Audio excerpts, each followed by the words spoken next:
aime ton prochain comme tu t'aimes toi-même. C'est vrai. Est-ce que tu t'aimes? Est-ce que tu t'aimes? On se pose jamais la question si on a une relation toxique avec soi-même. Et on a toujours le regard sur l'autre en disant que il m'a fait ça, elle m'a fait ça, il réagit comme ça ou elle réagit de cette manière. Mais finalement, quelle est ta propre relation avec toi-même? Est-ce qu'on se pose cette question finalement? C'est tellement vrai. C'est comme il est écrit, aime ton prochain comme tu t'aimes toi-même. C'est vrai.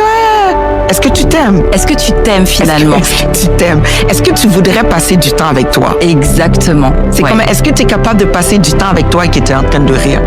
Moi, des fois, là, je ris de moi. Des fois, je peux avoir du temps avec moi. J'ai des conversations avec moi-même et je peux rire de moi. Je peux quelquefois me moquer de moi. Je vais m'encourager. Je vais me moquer de moi, je vais m'encourager. Je vais me réprimander. Mais c'est tellement important. C'est important et c'est les meilleurs moments de la vie, en fait. De passer du temps avec soi. Parce que plus on se priorise, plus on donne le meilleur à l'autre. Ouais. Plus on arrive à découvrir qui on est, la personnalité qu'on a. Le caractère se fait quand on est seul, en fait. Ouais. Et on donne le meilleur parce qu'il y a une remise en question sur beaucoup de choses. Il y a un manque de remise en question sur nos actions. Il y a un manque de remise en question sur ce qu'on peut donner à l'autre ou sur aussi les réflexions qu'on peut avoir de l'autre. Parce que parfois, c'est pas que des critiques. C'est qu'on a besoin aussi d'avoir un regard extérieur pour se dire qu'est-ce que je dois changer en moi. Ouais. Souvent, nos expériences passées, les blessures vont nous emmener à justement à adopter un comportement qui peut être très nocif pour les autres. Moi, je me souviens, dans un temps, je passais des moments difficiles.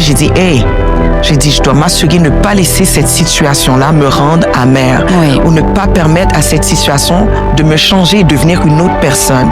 Parce qu'il y a des personnes qui deviennent une autre personne à cause de qu'est-ce qu'elles ont vécu et parce qu'elles ne l'ont pas bien géré.